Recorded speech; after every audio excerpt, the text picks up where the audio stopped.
नमस्कार। The desert express की इस खास पेशकश में मैं मनीषा शर्मा आपका स्वागत करती हूं।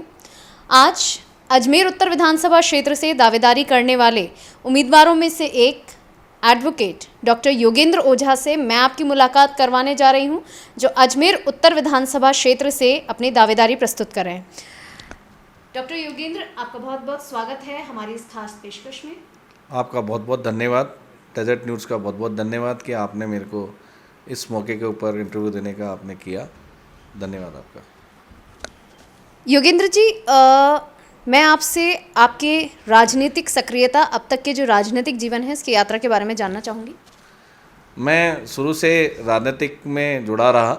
मैं बीजेपी में रहा, मैं कांग्रेस में भी रहा, और मैंने पिछली बार जो अभी पार्षद के जो चुनाव हुए थे 2021 में, इससे मैंने वार्ड नंबर 75 से नगर निगम अजमेर के कांग्रेस पदाधिकारी कांग्रेस से प्रत्याशी रहा, और मैं मीनवाइल में हार गया वहाँ से।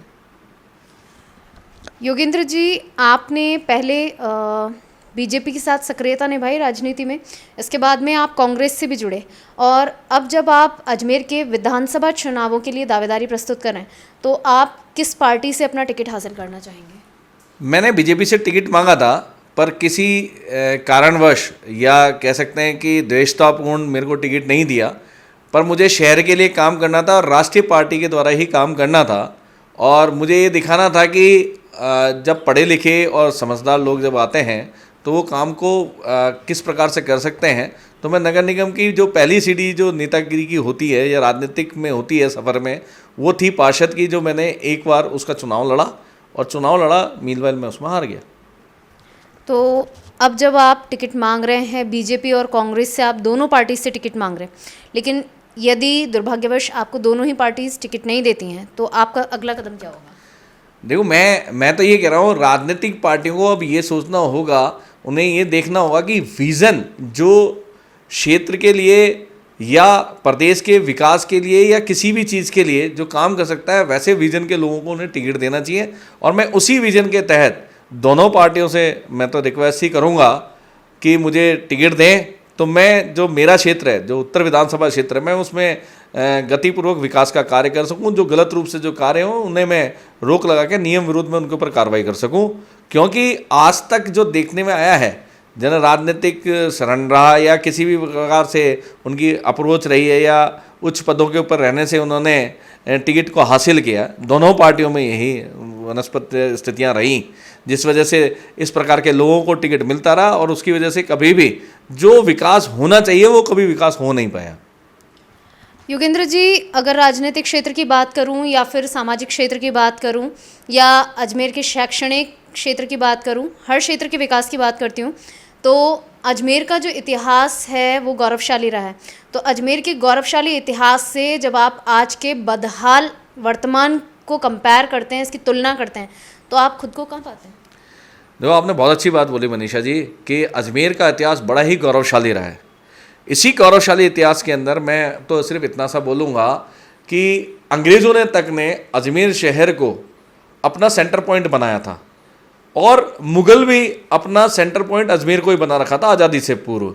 क्योंकि अजमेर वो धरा है जहाँ से अंग्रेज़ों ने सबसे पहले व्यापार करने की अनुमति मांगी, और अकबर ने यहाँ से अनुमति दी थी। तो इसका इतिहास तो बड़ा ही गौरवशाली भी है, क्योंकि यहाँ से पृथ्वीराज चौहान रहे, जिन्होंने 18 बार, जो सुनने में आया 21-18 बार उन्होंने मुग़लों पर मतलब विजय हासिल की थी। और सबसे बड़ी बात है, हमारा जो शहर था ऐतिहासिक रूप में देखा तो मेरवाड़ा स्टेट था, जहाँ पर सेंटर पॉइंट हमारा खुद का एक विधानसभा था, जो यहाँ की जो टीटी कॉलेज है जयपुर रोड पे, उस पर चला करता था। सेक्रेटेरिएट जो था लोढ़ा के यहाँ पे इधर चला करता था, जयपुर रोड के ऊपर ही। आज हमारी बदहाली इतनी हो गई कि इस शहर को एक मिनी कश्मीर के साथ एक मिनी उदयपुर के रूप में देखा जाता था। इतनी अच्छी झील थी चारों ओर, हमारे यहाँ पे वैलीज, मतलब जो पहाड़ी एरिया था वो था, जिसके अंदर इतनी अच्छी हरियाली थी। पर जितने भी जनप्रतिनिधि जो आए, जो विधायक आए या ब्यूरोक्रेट्स आए, उन्होंने सिर्फ इस शहर को कोई बड़ा शांत, बड़ा ही निश्चल बहने वाला जो शहर था, वहाँ जनता ने इसका विरोध नहीं किया। इसकी वजह से ब्यूरोक्रेट्स ने भी इस शहर का सिर्फ फ़ायदा ही उठाया और जनप्रतिनिधि तो जितने भी आए उन्होंने सिर्फ फ़ायदा ही उठाया। आज से पहले का भी आप पास देखेंगे तो ज़्यादातर लोग, चाहे कैलाश मेघवाल जी, हबीबुर रहमान जी हो या कोई और हो जो यहाँ से MP बनना है, चाहे MLA बनना है, वो सब बाहर के आए। आज की आप स्थिति देख लो, उत्तर विधानसभा क्षेत्र से जो विधायक हैं 20 साल से, वो पूर्व के अंदर पॉलिटेक्निक कॉलेज उदयपुर के अंदर सर्विस करते थे और वो उदयपुर के हैं, वो अजमेर के अंदर आज यहाँ पर विधायिका के अंदर इसका पद को लेकर बैठे हैं और 20 साल से यहीं पे ही हैं। तो मतलब आप ये मानते हैं कि अजमेर का विकास इसलिए नहीं हो पाया क्योंकि बाहरी लोगों को, आउटसाइडर्स को अजमेर से चुनाव लड़ने का, जनप्रतिनिधि बनने का मौका दिया गया, जिनको अजमेर की ग्राउंड लेवल की जानकारी नहीं थी? बिल्कुल सही बात है। अजमेर का पहले भी जो आपने बोला गौरवशाली इतिहास रहा। अजमेर सबसे ज़्यादा शिक्षा के क्षेत्र के अंदर सबसे अग्रणी था।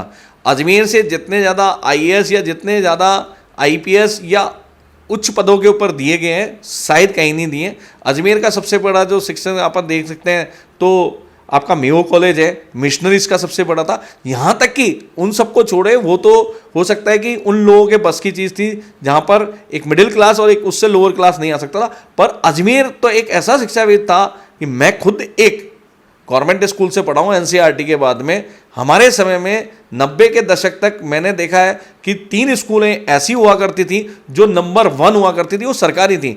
राजकीय Tikamchand Jain senior high secondary school, Shri Oswal senior secondary high school, Topdara राजकीय हाई स्कूल, आप देखिए उनके रिजल्ट रहते थे। टीकमचंद स्कूल हर समय मैथमेटिक्स के अंदर मेरिट लाया करती थी, ओसवाल स्कूल बायो के अंदर मेरिट लाया करती थी, आर्ट्स के अंदर राजकीय और दोनों लेके आती थी। सेंट पॉल स्कूल था, सेंट एंसलम्स था जो मिडिल क्लास के लोगों के लिए था, उसके बाद मयूर स्कूल तक आया। पर 90 के दशक के बाद में जैसे जैसे समय नीचे जाता गया, पर 2000 के बाद में बिल्कुल खत्म हो गया। जबकि 20 साल में से 10 साल इन विधायक जी का खुद का राज रहा, जिसके अंदर ये खुद राज्य के शिक्षा मंत्री एक बार स्वतंत्र प्रभार के साथ रहे, पर इन्होंने कभी भी जो गवर्नमेंट स्कूल्स थी उसके ऊपर कभी कार्य नहीं किया। जो भी इनके जो खुद के जो अच्छे लोग थे जो इनके लिए काम करते थे, उनको डेपुटेशन पे उस स्कूल के अंदर लगवा देना और उसके बाद में कहीं ना कहीं कोई काम कराना, सिर्फ महत्वाकांक्षाएं, राजनीतिक महत्वाकांक्षाएं पूर्ण होती रहे। उसके लिए उन्होंने वहाँ से जो अच्छे जो टीचर्स थे जिन्होंने अच्छे अच्छे रिजल्ट दिए थे, उन सबको वहाँ से ट्रांसफर करा देते थे क्योंकि अपने आदमियों को वहाँ पे पदमुक्त रखते थे। योगेंद्र जी, जब आप अजमेर को एजुकेशनल हब बनाने की बात करें तो ये बात पूरे प्रदेश में लागू होती है कि जितने भी गवर्नमेंट टीचर्स हैं उनको बच्चों को पढ़ाने का वक्त नहीं मिलता है, उनके ऊपर अतिरिक्त जिम्मेदारियां बहुत ज़्यादा डाल दी जाती हैं, जिससे वो अपना शैक्षणिक सत्र के अंदर शैक्षणिक कार्य ना के बराबर कर पाते हैं। जब अजमेर के उत्तर विधायक वासुदेव देवनानी भी शिक्षा मंत्री रहे थे, इनके पास में स्वतंत्र प्रभार था, तो आपको क्या लगता है कि ऐसे समय के अंदर अजमेर का भला हो जाना चाहिए था, अजमेर को एक एजुकेशनल हब के तौर पर डेवलप हो जाना चाहिए था, जो अब तक नहीं हुआ है? इसके क्या कारण रहे? सही बात की है आपने कि जो जितने भी टीचर्स वगैरह जो होते हैं, अध्यापक जो होते हैं, चाहे वरिष्ठ अध्यापक होते हैं, इन सबको ये BLO और किसी न किसी सर्वे और उनके ऊपर लगा दिया है। कभी पोलियो की दवाई होती है, कभी अमृत महोत्सव चलते हैं, कभी क्या चलता है, कभी चुनाव की सरगर्मियाँ चलती हैं, क्योंकि 3-4-5 तरह के तो चुनाव जाते हैं। कभी सरपंच के चुनाव होते हैं, कभी प्रधान के चुनाव होते हैं, कभी पार्षद के चुनाव होते हैं, कभी विधानसभा के होते हैं, कभी संसद के होते हैं। इन सब का कार्य करने का जो दिया जाता है वो सब शिक्षक को दिया जाता है। शिक्षक 75 डेज जो होते हैं 100 में से, उसके अंदर यही काम करता रहता है, तो वो कब शिक्षा देगा? और जब कोई और भी जो दूसरा होता है वो इसी को बचाव को लेके कह देता है कि मैं तो BLO रहा, मेरे को तो मैं रिजल्ट देता कहाँ से, मेरे को तो काम मैंने पढ़ा ही नहीं पाया, मैंने तो वो पूरा जितनी क्लासेस लेनी थी वो ले ही नहीं पाया। आपकी बात सही है कि जब आपके पास स्वतंत्र प्रभाव था, 10 साल तक आप राज्य मंत्री रहे, तो आपको ऐसे नियम और ऐसी शीतलताएँ शिक्षकों को देनी चाहिए थी कि दूसरे विभाग में जो ऐसे विभाग हैं जिनके काम ज़्यादा नहीं रहते हैं, उन्हें भी इस काम के अंदर लगाना चाहिए था और उन्हें भी ड्यूटीज़ बांटनी चाहिए थी। पर इन्होंने कभी भी इस काम को नहीं किया, ना ही इस बारे में उन्होंने सोचा, जिस वजह से आज जो स्तर है सरकारी स्कूलों का, जो प्रदेश स्तर के ऊपर आपने बात की, तो वो सबसे गिरावा रहा। और अजमेर का जो उत्तर का जो क्षेत्र था, जिसके अंदर मैंने जो 3 स्कूलें आपको गिनाई, वो तीनों स्कूलें अजमेर उत्तर विधानसभा क्षेत्र के अंदर आती हैं। वो किसी ज़माने के अंदर नहीं, सन 2000 तक मेरिट दे रही थी वो स्कूलें। क्या ऐसी परिस्थिति आ गई कि 2002 के बाद के अंदर अजमेर एजुकेशन क्षेत्र से हट गया और कोटा जो टोटल ही जो हम छोटे थे, जब हम क्राइम के अंदर अगर सुना करते थे वहाँ का सुना करते थे, यहाँ वहाँ चंबल की वजह से वहाँ पे पानी से रिलेटेड या बिजली से रिलेटेड वहाँ पे संयंत्र थे, बाकी एजुकेशन का कोई स्तर नहीं था वहाँ का। आज एजुकेशन का वहाँ स्तर बना, आज सबसे ज़्यादा वहाँ क्या कहते हैं स्कूल्स के साथ में आज वहाँ कोचिंग इंस्टीट्यूट चल रहे हैं और सबसे ज़्यादा बच्चे वहाँ के सेलेक्ट हो रहे हैं। आज अजमेर का बच्चा भी कोटा पढ़ने जा रहा है, मजबूरी है, क्योंकि ना तो यहाँ पर एजुकेशन का स्तर है ठीक, ना ही कोई बेटर उनको फैसिलिटीज़ के साथ दिया जाता है। तो अगर आप टिकट पाने में सफल हो जाते हैं और आप विधायक भी बन जाते हैं, तो आप अजमेर को वापस उसकी ग्लोरी दिलाने में, उसका गौरवशाली इतिहास दिलाने में, अजमेर को वापस एजुकेशनल हब बनाने में क्या कारगर? मैं थोड़ा सा आपको पीछे लेके जाऊंगा, आज से 4-5 साल पुराना, जिस समय स्मार्ट सिटी प्रोजेक्ट हमारे यशस्वी प्रधानमंत्री नरेंद्र मोदी जी ने कहा कि 19 मेरे को लेनी है, उसके बाद 32 हुई स्मार्ट सिटी है। अजमेर को भी चुना, बहुत भाग्यशाली था अजमेर को चुना। जितना पैसा स्मार्ट सिटी के तहत अजमेर के लिए आया, शायद अजमेर एक नया शहर बन सकता था, पर हमारे यहाँ के नेताओं की आपस के झगड़े, आपस की जो इनकी कोऑर्डिनेशंस नहीं है, दोनों ही उत्तर दक्षिण के दोनों नेताओं में कोऑर्डिनेशन नहीं है, इस वजह से उस पूरे पैसे की बैंड, मैं कहूँगा वर्ड सही नहीं है, पर वही बजी। आज जो एलिवेटेड रोड जो बनाया गया, उससे इतनी बदतर स्थिति हो गई इस पूरे शहर की कि जिसकी वजह से ना तो उसकी ज़रूरत थी, एक नया शहर बन सकता था, वहाँ पर आपने इस तरीके के पिलर्स खड़े करके और रोड को सकड़ा करके और आपने एक एलिवेटेड रोड खड़ा कर दिया, जिसकी ड्राइंग गलत, आपने कुछ लोगों को फ़ायदा पहुँचाने के लिए पूरी ड्राइंग को बदल डाला। योगेंद्र जी, यहाँ पर मैं आपसे एक सवाल और करूँगी कि अजमेर की सड़कें पहले ही चौड़ी नहीं थी, ये बात जो प्रशासन था वो भी जानता था, फिर भी एलिवेटेड रोड यहाँ बनाई गई, तो एलिवेटेड रोड के विकल्प के तौर पर यहाँ क्या बनाया जा सकता था?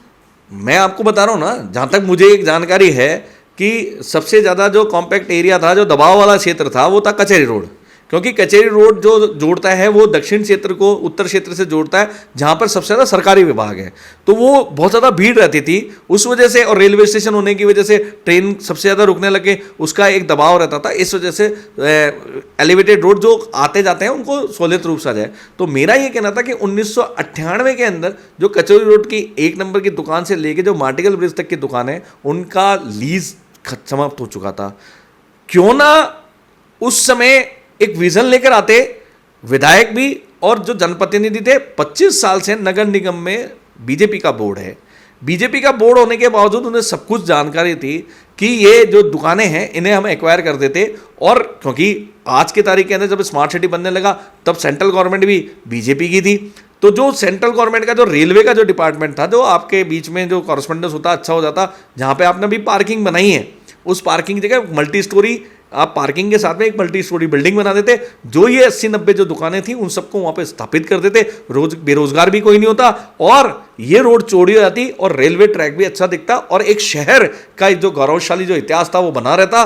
और सबसे बड़ी बात थी कि एक नया शहर जो आपने बिल्कुल ही बदतर स्थिति के अंदर बना दिया कि उत्तर विधानसभा क्षेत्र के अंदर, क्योंकि वैशाली नगर को आपको बढ़ावा देना था, तो जो वैशाली नगर क्षेत्र आवासीय क्षेत्र के लिए जो डेवलप किया गया था, एक अच्छी कॉलोनी बनती, एक अच्छा शहर दिखता, वो बदरंग हो गया। वहाँ ट्रैफिक व्यवस्था बिगड़ गई। आज वहाँ पे ना तो रोड चौड़ी है, वहाँ पर जो जितनी भी बिल्डिंग्स बनी है बाय लॉज से नहीं बनी है, नगर निगम के नेताओं ने, नगर निगम के जनप्रतिनिधियों ने, जो नगर निगम के प्रशासन था उन्होंने उसकी अनदेखी की और सिर्फ मास्टर प्लान के तहत जो चीज़ बननी थी उसको देख देख के कॉमर्शियल तो कर दिया, पर उन्होंने कभी भी जाके उसका भौतिक सत्यापन इस चीज़ का नहीं किया कि क्या पार्किंग प्रॉपर रूप से छोड़ी है या नहीं छोड़ी है।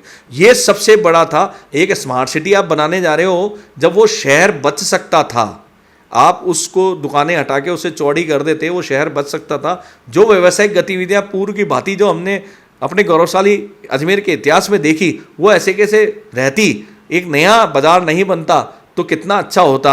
ये शहर पुराने की जैसे ही दिखता।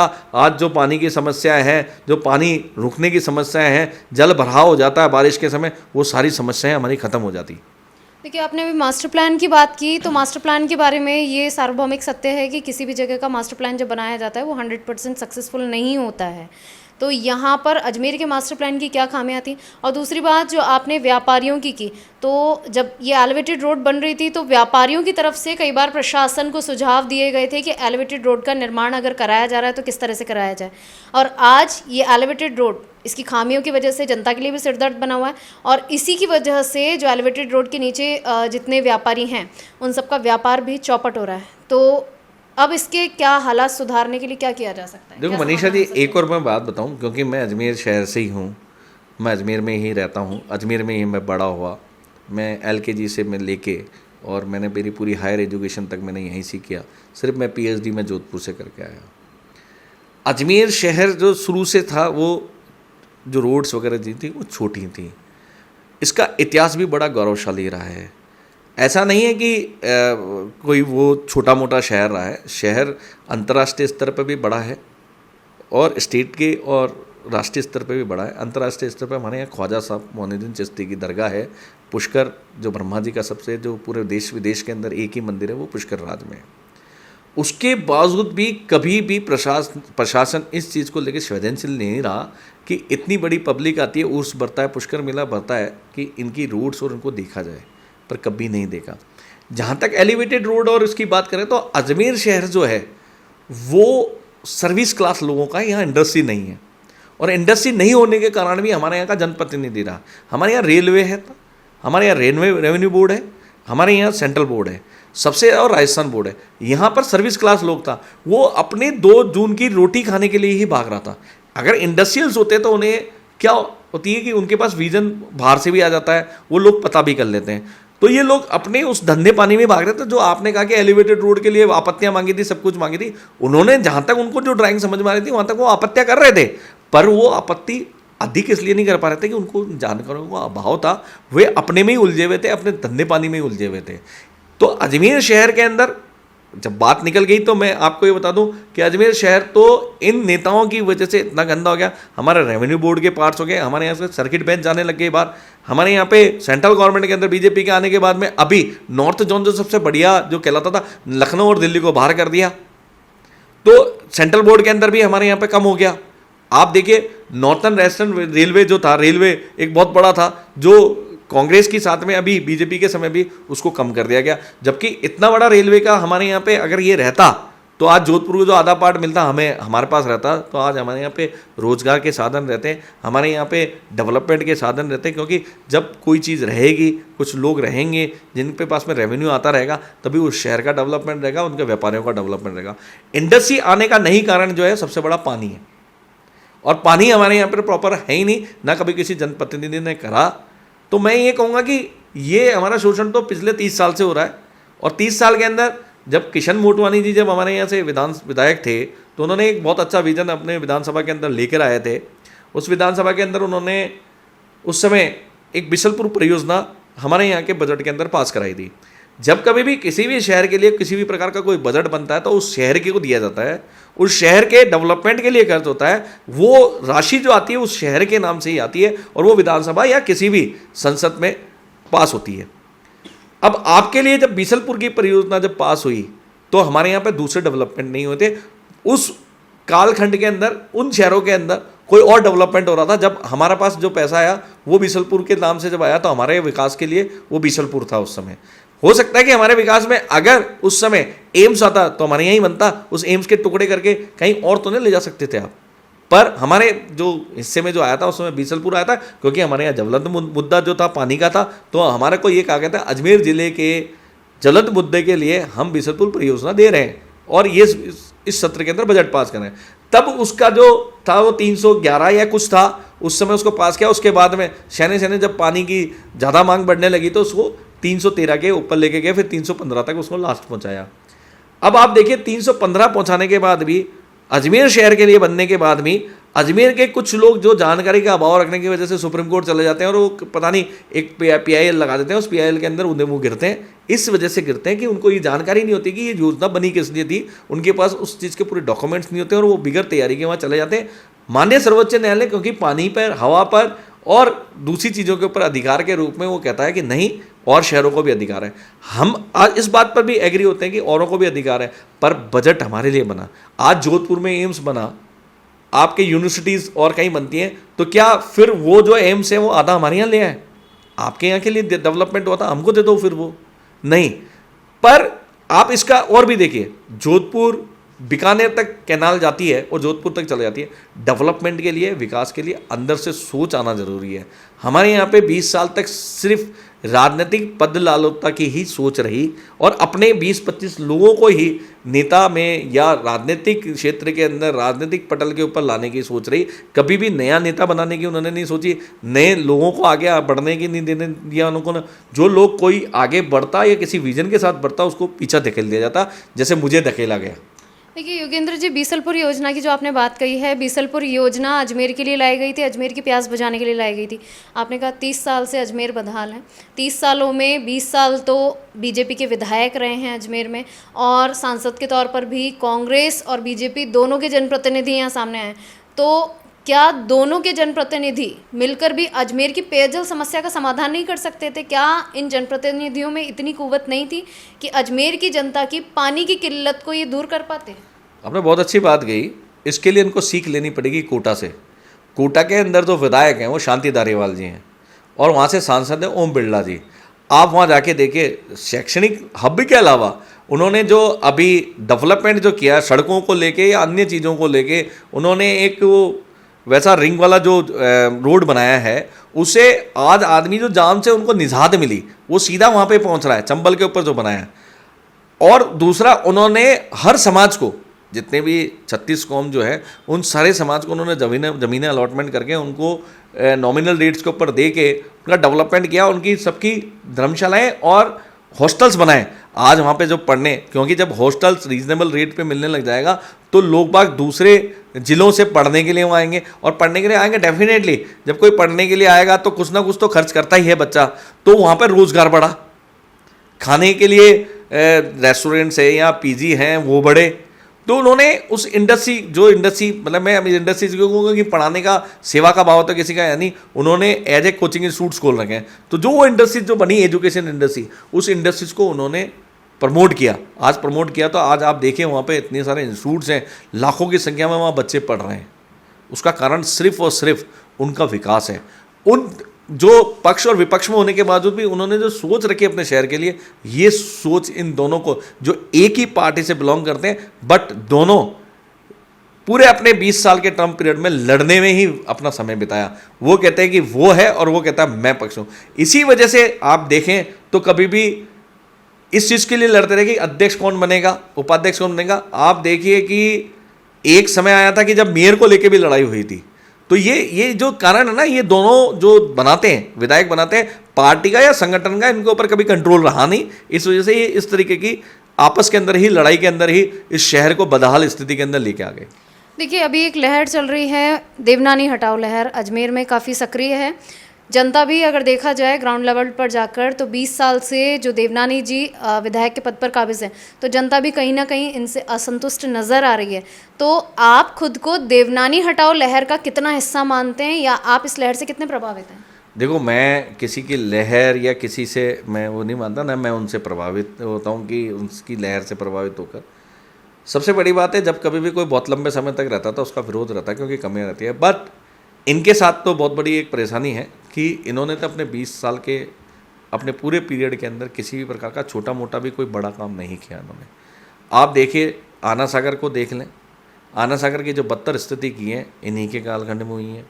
आप देखिए इनके क्या इस पूरे स्मार्ट सिटी के अंदर जो इन्हीं के जनप्रतिनिधि रहे, जो इन्हीं के मेयर रहे पूर्व, उनके कार्यकाल के अंदर ही किस तरीके से माननीय उच्च न्यायालय आदेश भी देता है कि सेंटर पॉइंट से 200 मीटर की दूरी पे जहाँ पर पानी एंड हो रहा है वहाँ से 200 मीटर की दूरी के ऊपर आप किसी भी प्रकार का निर्माण कार्य नहीं करेंगे। आपने तो पानी के क्षेत्र के अंदर पाड़ बांध दी। पाड़ का मीन्स जो आपने पाथवे बनाया वो पाल का रूप कर रहा है। उसके इधर का पानी इधर नहीं आ सकता और इधर का पानी उधर नहीं जा सकता, तो फैलाव खत्म हो गया। एक 5 लीटर की पानी की टंकी थी, उसे आप 3 लीटर की बना देंगे और 5 लीटर का पानी आने का उसकी संभावनाएं रहेंगी, तो आप किस तरीके से उस पानी को रोक पाएंगे। जब भी उन्होंने कहा कि 13 फीट का जो गेज है वहाँ से 200 मीटर की, तो उन्होंने उसका रास्ता निकाला।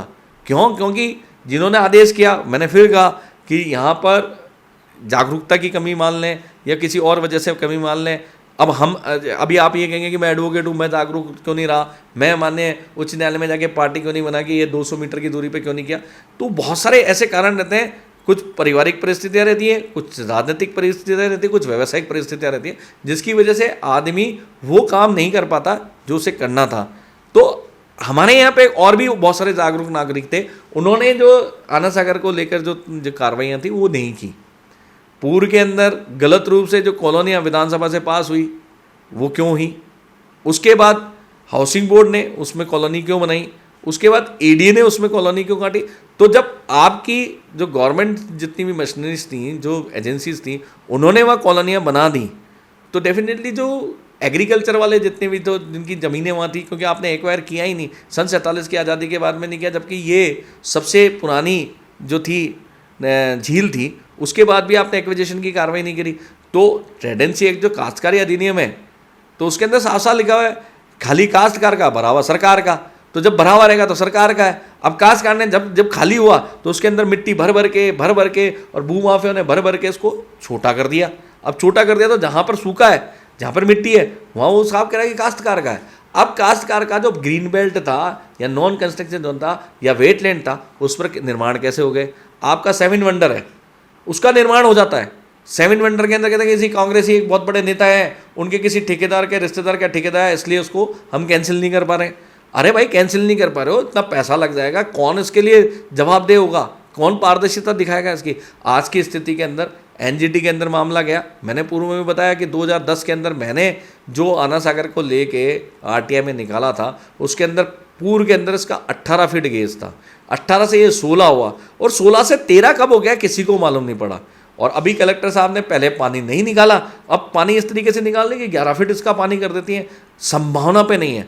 यहाँ तक कि माननीय उच्च न्यायालय के तो एक आदेश है अब्दुल रहमान के केस के अंदर कि आप किसी को भी जल भराव क्षेत्र को इस तरीके से खाली नहीं कर सकते, पर आपने खाली कर दिया। जहाँ पर पानी निकलने की चद्दर चलने का प्रोसेस है, वहाँ आपने गेट खोलने स्टार्ट कर दिए। अब गेट से जिस प्रेशर से पानी जाता है, उसकी वजह से जो नीचे का जो एरिया था, जो दक्षिण क्षेत्र है, उसके अंदर आज ये बदतर स्थिति हो गई कि वहाँ के 75% मकानों के अंदर पानी भरा है और वहाँ पे सिलने आ रही हैं, और उन मकानों को जो जिनकी उम्र थी, उनकी मकानों की उम्र कम हो गई। लोग जो वहाँ पर जो तबका रहता है, वो सबसे ज़्यादा गरीब तबका उस पूरे उस नाले के आसपास रहता है, उनके साथ में आज क्या स्थिति है वह उन्हें जाके देखें। वो बड़ी बदतर स्थिति के अंदर आज रह रहे हैं, बीमारियों का घर हो गया।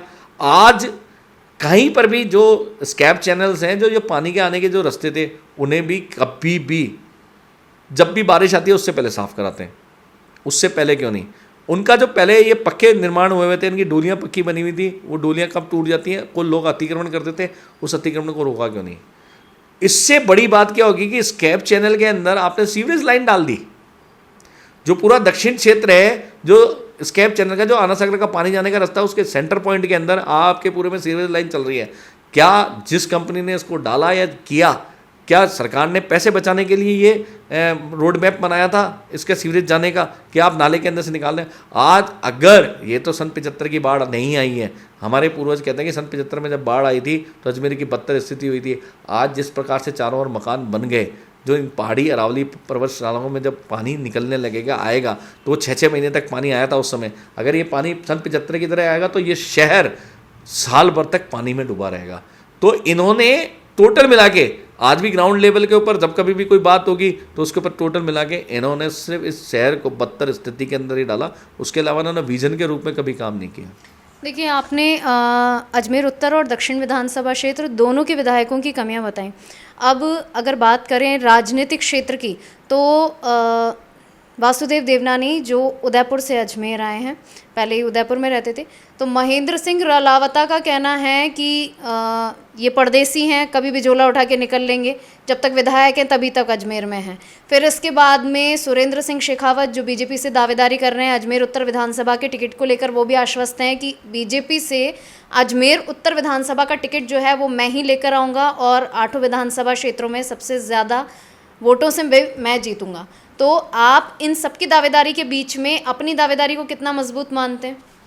देखो, मैं ये जो क्षेत्रवाद की जो बात कर रहा हूँ उसके ऊपर मैं थोड़ा सा कम विश्वास करता हूँ। मैंने फिर कहा कि सिर्फ विज़न के ऊपर काम करना चाहिए, डेवलपमेंट पे काम करना चाहिए। मैं अगर यहाँ से खड़ा हो रहा हूँ या मैं कहीं और से भी खड़ा होता हूँ, वही देश का ही तो है क्षेत्र, हमें विकास करना है, हमारे देश के लोगों के लिए विकास करना है। पर आपकी जो बात आई कि दोनों ने ये कहा कि ये बाहरी हैं, तो शेखावत जी, जो सुरेंद्र सिंह जी जो शेखावत हैं, वो खुद शेखावटी से हैं, यहाँ के नहीं है, लोकल नहीं है अजमेर के। और रलावता जी जो हैं, क्योंकि पीछे नाम महेंद्र सिंह जी रलावता हैं, तो रलावता नाम लिखा, तो रलावता जो है किशनगढ़ विधानसभा क्षेत्र के अंदर आता है। तो ऐसे देखें तो सभी जो जितने भी हैं, और मैं भी, मेरा बॉन जोधपुर का, तो मैं ऐसे देखें तो सभी हम भारी हैं। तो भारी क्षेत्र से नहीं, पर हाँ इन सब लोगों ने अपनी शिक्षा दीक्षा यहाँ ली है। देवनानी जी इस वजह से भारी हो जाते हैं कि उन्होंने अपनी एक शिक्षा दीक्षा के बाद अपनी एक जो कार्य जो किया था, जो शिक्षा के बाद में उन्होंने जो नौकरी की है, वो पूरा अपना उदयपुर में निकाला समय। फिर वो बाहरी से यहाँ आकर काम को, ना यहाँ के बारे में पूरा जानते थे, ना यहाँ की भौगोलिक स्थितियों के बारे में जानते थे, ना यहाँ लोगों के बारे में जानते थे। सिर्फ एक जाति का होने की वजह से उन्हें यहाँ आके टिकट देना और उसके बाद में इस शहर के लिए कुछ ना करना, ये सबसे बड़ा इस शहर के लिए बदनीति रही, या इस शहर के लिए दाग कह सकते हैं, ये रहा कि हमारे को कभी कुछ मिल नहीं पाया। देखिए, आप अजमेर उत्तर विधानसभा क्षेत्र से कांग्रेस से भी टिकट की मांग कर रहे हैं। कांग्रेस से टिकट की दावेदारी जो है वो आरटीडीसी चेयरमैन धर्मेंद्र राठौड़ भी कर रहे हैं। रलावता जी ने एक बयान ये भी दिया है कि धर्मेंद्र राठौड़ भी परदेसी हैं, ग्राउंड लेवल पर इन लोगों को अजमेर के बारे में कोई जानकारी नहीं है। तो आपको क्या लगता है, आउटसाइडर लोग हैं, तो क्या ये अजमेर को उस तरह से विकसित कर पाएंगे जिस तरह से अजमेर को होना चाहिए था? देखो, सबसे पहले तो मैं बताऊं कि मैंने अभी आपको ये कहा ही नहीं कि मैं कांग्रेस से या बीजेपी से। मैं तो कह रहा हूं कि राजनीतिक पार्टियों को हम जैसे लोगों को प्रतिनिधित्व करने का मौका देना चाहिए। और क्योंकि मैं सबसे ज़्यादा जुड़ा बीजेपी से रहा, और बीजेपी ने जब मेरे को टिकट नहीं दिया तो मैं कांग्रेस से लड़ा, और कांग्रेस से लड़ा, मैं हारा। मैं जहाँ से हारा वो वार्ड 75 था। वहाँ से जो प्रदेश के उपाध्यक्ष श्रीमती नसीम अख्तर रहती हैं, मेरा हारना, जमानत जब्त होना, ये क्या शुभ संकेत है कि एक उपाध्यक्ष जहाँ पर रहती हैं उसके बावजूद भी मेरा हार जाना। दूसरा सबसे बड़ा जो आपने कहा कि दोनों जो महेंद्र सिंह जी रलावता, धर्मेंद्र, मेरे को उसके ऊपर किसी प्रकार का वर्जन नहीं देना चाहिए। पर मैं इतना कह सकता हूं कि जो आपने बोला कि धर्मेंद्र सिंह राठौड़ जो हैं, उन्हें यहाँ के बारे में जानकारी होगी क्या, यहाँ के रूट लेवल के बारे में जानकारी होगी क्या? क्योंकि महेंद्र सिंह जी रलावता हमारे लोकल हैं, तो वो बचपन से यहीं रहे, नया बाजार में उनका मकान रहा है, उनको इस बारे में हो सकती है। उन्हें इसलिए नहीं हो सकती कि उनका गाँव था नांद के बाद में वो अपनी शिक्षा दीक्षा सारी राजस्थान में, जयपुर में ली। उसके बाद उन्होंने कोई आसपास के किसी गांव के अंदर, उन्होंने जो हमारे जानकारी मिली है कि वहाँ की उनके पास बोनाफाइड है। आज उनको यहाँ के रूट लेवल की छोड़ो, जिस जगह सुनाई में जो आता है कि वो आरटीडीसी चेयरमैन है, तो आरटीडीसी की जो होटल है हमारे यहाँ पे सबसे बढ़िया होटल कहलाती थी, जो यहाँ खादिम टूरिस्ट बंगलो के नाम से कहते हैं। खादिम जो यहाँ के पुजारी हैं हमारे दरगाह के, उन्हें खादिम कहते हैं, तो उस वजह से यहाँ पे खादिम रखा नाम इसका, और खादिम टूरिज्म बंगलो है। आप खादिम टूरिज्म बंगलो की आज हालत देख लें क्या है। आज वहाँ पर नगर निगम भी इस चीज़ को नहीं देता कि कॉमर्शियल एक्टिविटीज़ भी होती हैं वहाँ पे। बाहर की तरफ एक सैलून खुला हुआ है, जो पार्क हुआ करता था, जिसकी एक मतलब देखने में बहुत अच्छा लगता था, एक उसका रोड भी उधर से एक वैकल्पिक मार्ग भी था जो पीछे की तरफ जाता था, जिनका रेजिडेंस भी थे। आज वहाँ पे एक कॉमर्शियल एक्टिविटीज़ होती हैं। अंदर जो जितना भी है उसके बेड्स वगैरह जो हैं, जो सुनाई में आता है, उसकी आज डेवलपमेंट देख लें। तो रूट लेवल पर जब अपने डिपार्टमेंट में वो प्रॉपर वे में नहीं हो पा रहे हैं, तो हमारे अजमेर शहर के लिए कैसे करेंगे, ये विज़न तो वो बताएंगे, क्योंकि मैं उनका स्पोक पर्सन या मैं वो स्वयं नहीं हूँ, तो मैं वो बता नहीं सकता। पर यह है कि रूट लेवल पर वही व्यक्ति सही रूप से बता पाएगा जो यहाँ का लोकल है, जो यहाँ से अपना जीवन बिताया, स्कूल से कॉलेज और कॉलेज से अपना यहाँ पर कार्य किया है, वही इस चीज़ को बता पाएगा कि अजमेर की कितनी परेशानियाँ हैं और अजमेर को किस प्रकार से ठीक किया जा सकता है। अजमेर उत्तर विधानसभा क्षेत्र जो है वो सिंधियों का गढ़ माना जाता है, सिंधी समाज का गढ़ माना जाता है। वासुदेव देवनानी जी 20 साल से यहाँ से विधायक हैं। आप गैर सिंधी पृष्ठभूमि से ताल्लुक़ रखते हैं, आप ब्राह्मण समाज के प्रतिनिधि के तौर पर जाने जाते हैं।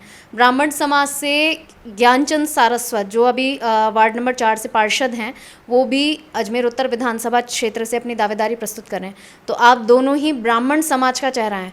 तो आप ज्ञान सारस्वत, क्योंकि उनकी छवि काफ़ी लोकप्रिय है, ईमानदार जनप्रतिनिधि के तौर पर है, तो आप उनकी दावेदारी के सामने अपनी दावेदारी को कितना मजबूत मानते हैं? देखो, जातिगत जहाँ तक आप बात कर रही हैं, आज मैं मानता हूँ कि राजनीति जातिगत के बेस के ऊपर हो गई है। अभी तो यहाँ तक कि इसके लिए सेंसस करने के लिए भी कह दिया। जहाँ तक आप देवनानी जी की बात करते हैं कि एक वो सिंधी समुदाय से आते हैं, तो जिस पार्टी से, और मैं भी जिस पार्टी से बिलोंग करता हूँ, जिस संस्था से मैं बिलोंग करता हूँ, वहाँ सामाजिक समरसता की बात की जाती है, जहाँ पे 36 कौम को साथ लेके चलना है। पर अगर इस तरीके की जातिगत पृष्ठभूमि से अगर हम बात करने लगें, तो हमें मुझे ब्राह्मण होने के नाते मुझे प्रतिनिधित्व का मौका देना चाहिए, क्योंकि दक्षिण और उत्तर में आज की तारीख के अंदर बहुसंख्यक रूप से अगर है तो कोई ब्राह्मण है, तो हमें उसका प्रतिनिधित्व का मौका मिलना चाहिए। और उसका मिलने का कारण भी है दोनों पार्टी से इसका कारण ये है कि आप कांग्रेस या बीजेपी दोनों में देख लें, बीजेपी में कहीं पर भी अध्यक्ष से लेके मंडल अध्यक्ष तक में आप मेरे को बता दें, यहाँ तक कि इनके बूथ होते हैं, शक्ति केंद्र होते हैं, उसके अंदर भी आप देखेंगे तो बड़े पदों पर तो ब्राह्मण है ही नहीं, किसी भी मंडल अध्यक्ष दोनों पे नहीं है। फिर आप ये शक्ति और ये बूथ अध्यक्षों पर देखोगे तो बूथ अध्यक्ष के ऊपर इक्के दुक्के बनाया भी दिए हैं, तो उनसे कोई फर्क नहीं पड़ता कि उनकी तो खुद की कोई नहीं सुनता, कॉलोनी में नहीं सुनता, तो कहाँ दूसरी जगह सुनेगा। तो हमारे को तो कहीं नहीं बनाया। तो मेरा तो दोनों राजनीतिक पार्टी, उनमें भी ब्लॉक अध्यक्ष वगैरह देख लें आप, हमारे ब्लॉक अध्यक्ष भी कोई ब्राह्मण नहीं है, ना अध्यक्ष है। अभी तो यहाँ पे निवर्तमान अध्यक्ष हैं विजय जैन जी, और रमेश सोनी जी हैं अध्यक्ष बीजेपी के। अब दोनों में देख लें तो ब्राह्मण को तो प्रतिनिधित्व तो है ही नहीं कहीं भी। और बाकी बची ज्ञान जी की बात, आपने कहा ज्ञान जी एक मजबूती से, उनका दावा अपनी जगह है, पर वो भी अगर पृष्ठभूमि उनकी भी देखें तो शुरू में वो जिस तरीके से खड़े हुए और उन्होंने कार्य किया, तो पृष्ठभूमि सेम ही है। आप इस तरीके से खड़े होकर, और अब विधायिका का मानता था एक विजन होना आपके पास में जरूरी है।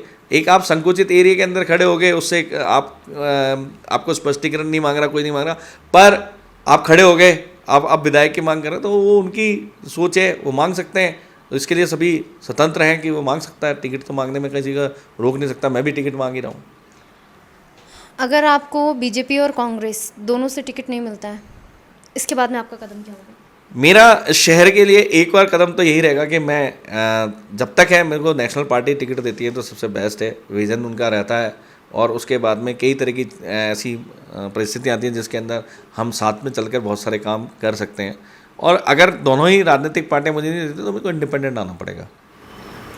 सुरेंद्र सिंह शेखावत ने भी दावा किया उत्तर विधानसभा क्षेत्र से, और उन्होंने ये भी कहा है कि जो पाथवे है वह उसको वह तोड़ कर रहेंगे, नहीं तो वह राजनीति छोड़ देंगे। इस पर क्या कहना है? पहले तो ये वक्तव्य आप ही ने बताया, आपके जरिए मुझे मालूम पड़ा है। अगर उन्होंने ऐसा कोई बात बोली है तो सबसे पहले जो पाथवे का जो है, जो एनजीटी में उन्होंने जो वैसे तो अशोक मलिक जी का नाम आ रहा है कि एनजीटी में उन्होंने जीता है इस केस को, अगर ऐसा है तो वो पहले तोड़वाएं, क्योंकि भी 3 महीने का समय है। और दूसरी बात, वो उत्तर विधानसभा क्षेत्र से मजबूती से कह रहे थे, वो तो स्वयं तो दक्षिण क्षेत्र में रहते हैं, और उत्तर विधानसभा क्षेत्र की हमारी परेशानी उन्हें कैसे मालूम है? आज जब 1.5 से 2 फीट पानी इस रोड के ऊपर रहा, मैं खुद वैशाली नगर क्षेत्र में रहता हूँ, तो मेरी कनेक्टिविटी जो शहर से थी वो खत्म हो गई थी। उस समय क्या किया आपने? क्या उस समय लोगों की किसी की मदद की आपने? आप पाथवे जब बन रहा था, जब आपने कभी भी कोई आरटीआई से लगा, मैंने 2010 से लड़ रहा हूँ इसी आना सागर के लिए लेके, कभी आपने पाथवे को लेकर कभी भी आपने कहीं पे भी आपत्तियां दर्ज कराई? आप तो स्वयं ही पहले पार्टी से बगावत करके और आपने मेयर का चुनाव लड़ा है। आपने किस प्रकार से मेयर का चुनाव लड़ा? फिर आप कोर्ट भी गए, कोर्ट जाने के बाद में भी आपने एक वोट के लिए क्या, बाद में आपने राजीनामा किया। तो आपका विजन क्या है? सिर्फ विधायक बनना या शहर के बारे में सोचना?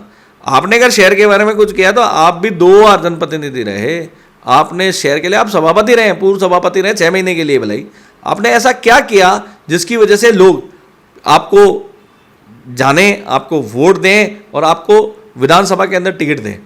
ऐसा मुझे तो ऐसा महसूस नहीं होता कि कहीं पर आपने ऐसा विजन दिया और आप ये कह रहे हैं कि जब तक मैं इसको तोड़वा नहीं दूंगा तब तक मैं राजनीति छोड़ दूंगा। ये आपका वर्जन है, इसमें मैं भी कोई भी टिप्पणी नहीं कर पाऊंगा क्योंकि उनका है। और अगर अपनी बात पर अडिग हैं और इसको ये नहीं टूटता है तो उन्हें राजनीतिक उसके अंदर नहीं आना चाहिए।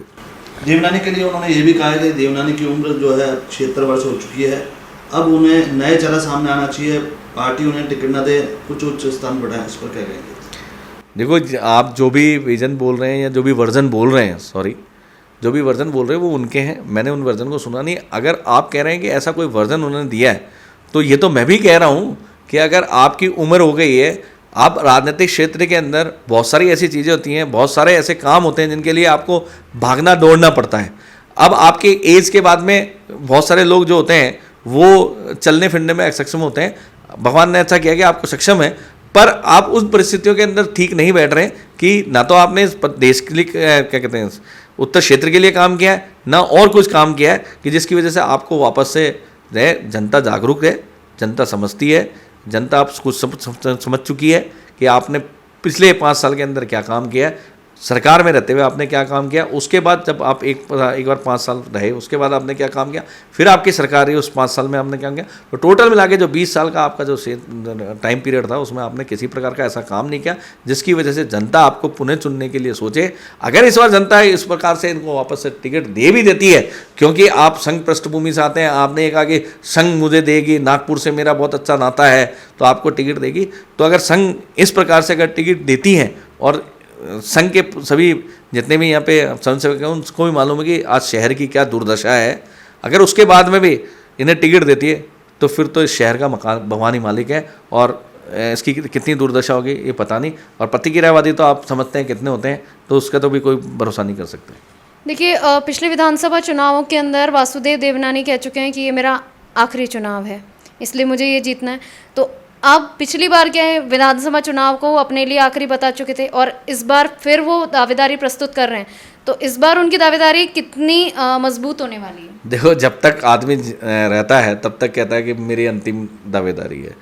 कौन चाहता है कि पद पर ना रहे? हर व्यक्ति ये चाहता है कि मैं सीट पे बैठा रहूं, क्योंकि सीट पे बैठने के बाद में आप सेंटर पॉइंट हो जाते हैं। हर व्यक्ति आपको एज ए वीवीआईपी ट्रीटमेंट देता है, तो हर व्यक्ति ये चाहेगा कि मैं सीट पे बैठा रहूं। तो इसी वजह से पद लालुपता की वजह से आप शहर के विकास के लिए नहीं है, आप अपने लिए या किसी अपने चाहने वाले को प्रमोट करने के लिए आप इस प्रकार से पद पे बना रहना चाहते हैं। बाकी उम्र के हिसाब से और नई पीढ़ी को, जो यशस्वी प्रधानमंत्री नरेंद्र मोदी जी का जो सोच है कि नई पीढ़ी को आगे लाना है, तो अगर आप किसी नए को आगे बढ़ने नहीं दोगे तो फिर सीखेगा कैसे? आने वाला भविष्य सीखेगा कैसे कि काम कैसे होते हैं, कैसे राजनीति की जाती है, राजनीतिक क्षेत्र में होता क्या क्या है, किन किन नियमों से, किन किन कानूनों से चला जाता है, ये उसे जानकारी आएगी कैसे? क्योंकि एक ही अगर व्यक्ति मठाधीश बना हुआ बैठा रहेगा और उन मठाधीश की वजह से 10-5 लोगों के अंदर ही, आवरण के अंदर ही घूमता रहेगा, तो नया नेता ना तो पैदा होगा, ना ही उनका विरोध करने वाला कोई होगा।